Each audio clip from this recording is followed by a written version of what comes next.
4, 3, 2. Good afternoon and welcome back to Nasdaq Trade Talks. I'm your host, Jill Malandrino, Global Markets Reporter at Nasdaq. We've been coming to you live from the Nasdaq Philix options trading floor as we do each quarter for Quad Witch options expiration. Joining me for this segment is Steve Feinauer. He's partner over at Stradley, Ronan, Stevens, and Young. We're going to take a look at the new ETF rule. Before we get into that, Steve, thank you very much for joining us at Philix. But my question to you is, has the ETF industry, has it outgrown its origins? In some ways, yes. So ETFs require exemptions from certain provisions of the 40 Act in order to operate. And so currently all issuers must go in and individually obtain this exemptive relief from the SEC.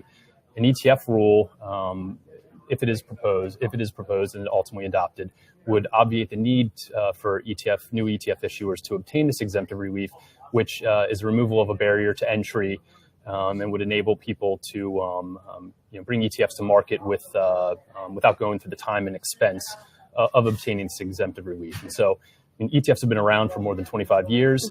SEC has issued more than 300 of these ETF-related exemptive orders. The terms and conditions of these orders have become pretty standardized over time, and so it is long overdue. We are long overdue for an ETF rule, and interestingly enough, the SEC did initially approve an ETF rule back in 2008. Financial crisis hit. SEC was busy taking care of Dodd-Frank rulemaking. So we're now finally getting back to a potential ETF rule. So it's designed to make the process more efficient for issuers? Yeah, so it had multiple purposes. Mm-hmm. One thing that it would do it would enable new issuers, new entrants to the ETF space to more easily access the space. One other potential aspect of the ETF rule is that there's kind of a patchwork of exemptive relief out there that governs the industry, and so there's exemptive relief has evolved over time, so that there are differences between the relief that different issuers have depending upon when they obtained it.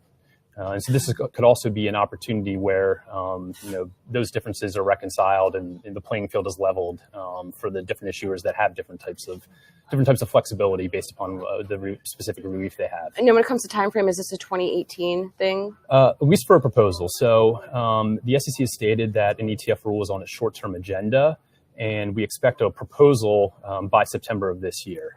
Now, once the rule is proposed, there will be a period for public comment, and so the SEC will incorporate that feedback and take into consideration that feedback before ultimately adopting a rule. So, looking forward, I think it's highly likely that we'll see an ETF rule proposed in 2018 in the fall, but that we won't ultimately see an adoption of the rule until sometime in 2019. And so issuers wouldn't be able to take advantage of the rule until sometime next year. Right. Well, you have an interesting perspective because you're not from business, you're actually on the legal side of it. So you could speak to this a little bit more. How are the different parts of the industry receiving this? Definitely very receptive. It's something that's been a long time coming and something that people have been looking forward to for a while. You think the expectation is that this rule will cover plain vanilla ETFs and largely codify the terms and conditions of recent exemptive orders. And so this would cover unaffiliated indexed ETFs, self-indexing ETFs, fully transparent active ETFs across various asset classes. Now, what the rule is not expected to cover is less transparent active ETFs. There have been a number of proposals that have been percolating at the SEC for some time now. We expect that will continue on its own separate track.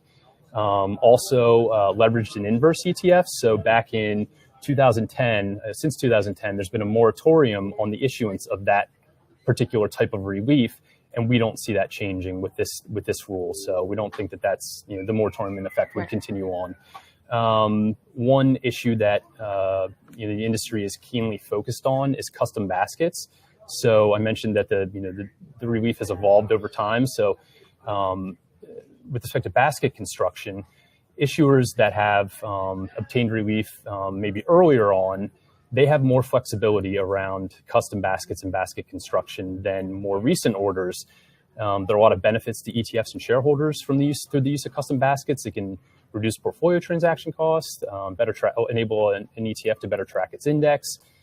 promote tax efficiency, and also improve the arbitrage mechanism. So there are a lot of good things that come about through the use of custom baskets, and the industry is hopeful that as part of the ETF rule, the SEC will level the playing field to permit all issuers, not just those who were early in, permit all issuers to have that same sort of flexibility with respect to basket construction. All right. Well, thank you very much for joining us today on the PHLX trading floor, and thank you for joining me throughout the day. I'm Jill Malandrino, Global Markets Reporter at Nasdaq.